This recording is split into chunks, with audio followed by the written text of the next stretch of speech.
رسول کی بارگاہ میں بہانہ کرو گے؟ اے گروہ علماء، تم کو اللہ نے ممبر دیے ہیں خطابت کے لیے، اللہ نے اپنے رسول کا ممبر تمہیں دیا ہے، اس لیے نہیں کہ تم حکومت کی خوشامدی کرو، تم اپنے وقت کے طاغوتی قوتوں کی خوشامدی کرو، اس لیے نہیں، بلکہ آج تم سے قوم مصافحہ کر کے ہاتھ چومتی ہے صرف اس لیے کہ تمہاری زبان پر نام مصطفیٰ ہے۔ آج علماء کی جو عزت ہے صرف اس لیے، تمہاری پگڑیاں تمہارے جبے دیکھ کر کے قوم عزت نہیں کرتی، صرف اس لیے ان کے دلوں میں تم مچلتے ہو کہ تم مصطفیٰ کریم کی باتیں کرتے ہو۔ علماء کو جاننا چاہیے کہ تمہاری عزت نبی سے وابستہ ہے۔ آبرو ماذا نام مصطفیٰ است، ہماری آبرو، اقبال نے کہا تھا ہماری آبرو نام مصطفیٰ سے وابستہ ہے، اگر اسی نام کو کسی نے چھیڑا تو پھر ہمارا جی کر مطلب کیا ہے؟ ہم کس کام کے؟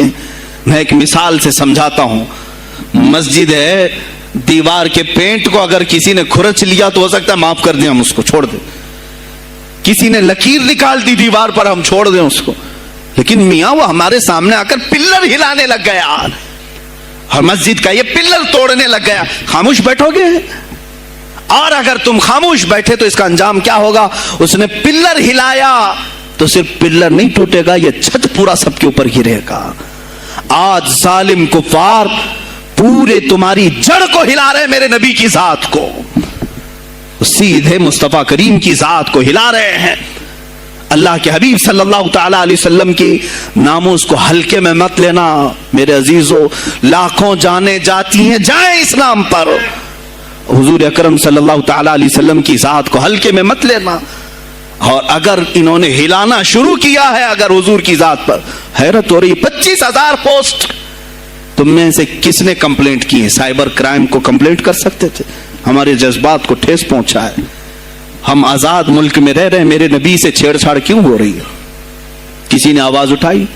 کچھ ہیں اللہ ماشاءاللہ، کچھ علماء، کچھ وکلا اس کے پیچھے لگے ہوئے ہیں، لیکن میرے عزیزو ہر مسلمان کا یہ خیر ہے، تمہاری نسبت رسول پاک سے ہے۔ اب انہوں نے ہلانا شروع کیا تو انتظار کرو، جس دن یہ چھت گرے گی عذاب بن کر سب پیچھے جائیں گے، سب اس میں گرفتار ہوں گے انشاءاللہ العزیز۔ ہم مہم چھیڑیں گے، ہم مہم چھیڑیں گے اس بات کی، اگر آج تم کثرت میں ہو تو اس کا کیا مطلب جو چاہے تم کر لو گے؟ ہم اتنے گئے گزرے تو نہیں ہیں کہ ہمارے نبی کے اوپر بھی تم چلے جاؤ۔ ہاں ہمیں رون دیا، ہمیں مار دیا، ہمیں قتل کر دیا، سب برداشت کر لیا، لیکن اب اس سے آگے نہیں برداشت کریں گے انشاءاللہ العزیز۔ میں آواز دیتا ہوں اسی منبر سے، اے گروہ علماء، اے جماعت صوفیہ، اے خانقاہ کے گدی نشینوں، باہر آؤ حکومت وقت سے ایک مطالبہ یہ کرو، اے حکومت وقت کے تخت پر بیٹھنے والوں، ہمارے ہند میں پارلیمنٹ میں بھی ایسا قانون پاس کرو کہ کوئی میرے نبی کی ذات پر بھونکے تو اسے موت کی سزا ہو جائے۔ ہم یہ چاہتے ہیں، اگر اس قانون کو تمہیں لانے میں کچھ زندگیوں کی ضرورت ہے تو یہ فقیر حاضر ہے اور میرے ساتھ بھی کچھ تمہارے لیے حاضر ہوں گے، لے لو ہماری جانیں اور ایک قانون ایسا بنا دو تاکہ قیامت تک پھر یہاں پر کوئی نہ بھونکے میرے نبی کی ذات پر۔ تم قانون صرف میرے نبی کے لیے نہیں، تم اپنے دیوی دیوتاؤں کے لیے بناؤ، شانتی سے رہو۔ ہم نے کبھی تمہارے خلاف بھونکا نہیں ہے، ہم نے کبھی دیوی دیوتاؤں کو چھیڑا نہیں ہے، اس لیے کہ اسلام اس کی اجازت نہیں دیتا، ہم گالی نہیں دیتے، ہم اسلام کی حقانیت سے بیان کرتے ہیں، لیکن خاموش رہنے کی یہ سزا ہمیں دی جا رہی ہے کہ ہمیں گالیاں دیتے دیتے یہ اب ہمارے نبی تک پہنچ گئے، ہماری ماں عائشہ صدیقہ تک پہنچ گئے، اور ہمارے تمام اکابرین اسلاف تک پہنچ گئے، اور 25 کروڑ کی تعداد میں خاموشی یہ اچھی نہیں ہے میرے عزیزوں، اچھی نہیں ہے۔ آج افسوس اسی بات کا ہے جن کو اللہ تعالیٰ نے اپنے نبی کی نیابت عطا کی ہے، وہ نائب رسول ہیں یا کسی خانقاہ کے گدے نشین ہیں، تم یہ مت سمجھ لینا کہ تمہارے آبا و اجداد کمال کے تھے، بزرگان دین تھے، تم چھوٹے جاؤ گے، نہیں، سوال تو ہوگا، تمہیں سوال ہوگا، مجھ سے بھی ہوگا، میں یہ نہیں کہہ رہا ہوں کہ میں کوئی الگ ہوں، سوال ہوگا۔ آؤ سر جوڑ کر کے ہم اس سلسلے میں کوشش کریں۔ غوث پاک رضی اللہ تعالیٰ عنہ کا یہی میسج تھا، ہندوستان میں شہاب الدین غوری نے جو پرچم اسلام لہرایا، وہ آج تک اس کی دین ہے کہ مسلمان زندہ ہیں، یہاں مسلمان باقی ہیں۔ پوری دنیا میں نظام کو صحیح کرنے کے لیے آواز اٹھانا یہ بھی اولیاء کاملین کی بات ہے، ان کی صفات ہیں۔ صرف اپنی خانقاہ میں اللہ اللہ اور ذکر کرانا ہی ان کا کام نہیں تھا، وہ دلوں کو تو دھلتے ہی تھے، لیکن جو نظام سنبھال رہا ہوتا اس کی باغ ڈور کو بھی دھلتے تھے، اس کی بھی صفائی کرتے تھے۔ تو اللہ کا ڈر رکھنے والا کرسیوں پر آئے، جو کسی کا خون چوسنے والا نہ آئے۔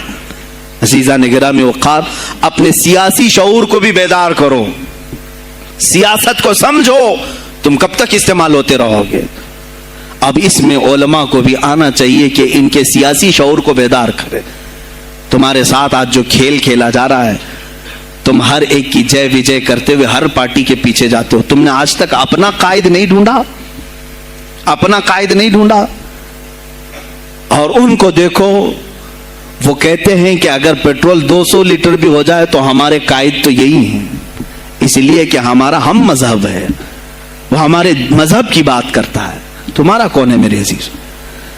تم کسی پر متفق نہیں ہوتے، اور جو تمہارے لیڈر ہیں وہ کسی اور کے پلو میں چھپے ہوئے ہیں، ہاں کسی اور کی گود میں بیٹھے ہوئے ہیں۔ جا جا کر کے یہ سارے مسلمانوں کو کسی اور کے ہاں بیچ کر کے آتے ہیں۔ یہ سیاسی شعور بیدار کرو۔ مجھے معلوم ہے میری یہ باتوں کا سب سے زیادہ ایکشن کون لے گا، مجھے معلوم ہے سب سے زیادہ کس کو کھلبلی مچے گی، وہ بھی مجھے معلوم ہے۔ اسی لیے کہ میں ان سیکولر پارٹیوں کے بارے میں بول رہا ہوں جو چہرہ سیکولر بتا کر کے ہم آپ سب کے ووٹ لے کر کے چلے جاتے ہیں، اور پھر مجھے بتاؤ جن کو تم اپنا مسیحا سمجھ کر کے ان کے پیچھے جے جے کرتے گھومتے رہتے ہو، تمہارے مذہب پر آج کیا حملے نہیں ہوئے ہیں، کیا نہیں ہوئے؟ کشمیر آج تک جل رہا ہے، کہاں یہ کانگریس کیوں نہیں بات کرتی ہے جو پورے مسلمانوں کی مسیحا ہے؟ کہاں ہے وہ سماج وادی، وہ بی ایس پی، فلاں فلاں فلاں جو پارٹیاں جن میں سب مسلمان جاتے ہیں؟ کیا ان کو اتنا بھی شعور نہیں کہ وہ پارلیمنٹ میں اس کے خلاف بات کریں، کہیں کہ یہ مسلمانوں کے ساتھ ظلم ہو رہا ہے، ہم ان کے ووٹ لیتے ہیں؟ نہیں بات کریں گے، یہ صرف اور صرف تمہیں استعمال کرتے ہیں، اور انہیں معلوم بھی ہے ہم نے ان سب کو خریدا ہے، ان کے لیڈروں کے منہ میں اپنی زبان رکھی ہوئی، یہ کوئی بولے گا نہیں، انہیں معلوم ہے۔ تمہیں یہ اندازہ نہیں میرے عزیزو، آج میں بولوں تو لوگوں کو تکلیف ہوگی۔ کشمیر کے ایسے حالات ہیں، رو رہے ہیں وہاں پر۔ ایک مولانا ہے، مسجد کے امام ہیں، انہوں نے کہا، باضابطہ حلفیہ کہا نوجوان میرے پاس نماز کے لیے آتا تھا، اس نے یہ کہا کہ حضرت کیا سوسائڈ کرنے کی اجازت ہے؟ کہا کیوں؟ کہا میرے گھر میں کچھ لوگ داخل ہوئے، میں ان کا نام ذکر نہیں کر رہا ہوں، کچھ لوگ داخل ہوئے، مجھے ہاتھ باندھ کر کے کھڑا کیا، میری ماں اور میری بہن کو ننگا کیا، میرے سامنے کپڑے اتارے اور ان کی عزت لوٹی، اور اس کے بعد مجھے ہاتھ کھول کر کے چھوڑ دیا۔ مجھے بتائیں اس کے بعد بھی جینے کا کوئی مقصد رہتا ہے؟ مجھے بتائیں اس کے بعد بھی جینے کا کوئی حاصل ہے؟ یہ سب تمہارے ساتھ بھی ہوگا۔ جہاں میجورٹی ان کی مسلمانوں کی تھی وہاں یہ ننگا ناچ کر کے دکھایا ہے، تو یہاں تو تم بہت قلت میں ہو، تمہارے ساتھ بہت کچھ ہو سکتے ہیں، اب بھی اگر خاموش رہے۔ اسی لیے میں بار بار کہتا ہوں، اٹھو وہ گھر نہ حشر نہ ہوگا پھر کبھی، دوڑو کہ زمانہ چال اپنی چل گیا۔ تم اپنی سیاست کو منتخب کرو، تم اپنی قیادت کو منتخب کرو، اور اگر ابھی بھی سیاسی لاشعوری کی زندگی گزارتے رہو گے، لقمے بنتے چلے جاؤ گے، یہ کھاتے چلے جائیں گے۔ بات میں سلطان الاولیاء غوث پاک کی کر رہا تھا، لیکن مجھے یہ حالات پر گفتگو ضرور کرنی ہے، اس لیے کہ مجھے معلوم نہیں ہے کہ میری زبان پر کب تالے لگائے جائیں گے یا میری گردن پر کب چھری پھیری جائے گی، مجھے اس کا اندازہ نہیں۔ لیکن اے مسلمانوں، تم میری ذات سے الجھتے ہو تو الجھ جاؤ، مجھے اگر بلیم کرتے ہو، تانے مارتے ہو تو مار لو، چند دنوں کی بات ہے، جب تک میری سانسیں چل رہی ہیں تب تک مجھے گالیاں دو گے، لیکن جس دن میں بھی دنیا سے جاؤں گا اس دن تم ہماری باتیں یاد رکھو گے، اس دن یاد کرو گے۔ مجھے اپنے بچوں کو یہی بتانا ہے کہ اب وہ دور آیا ہے جہاں ممبروں سے بھی بولنے میں اب گھبراہٹ ہے، لوگ اپنے خوف کے مارے ایسے ہیں کہ اپنی روزی روٹی کے چکر میں میرے مصطفیٰ کی گالیاں سننا برداشت کر رہے ہیں۔ دیتا ہے دینے دو نا، ہمارا کیا بگڑتا ہے؟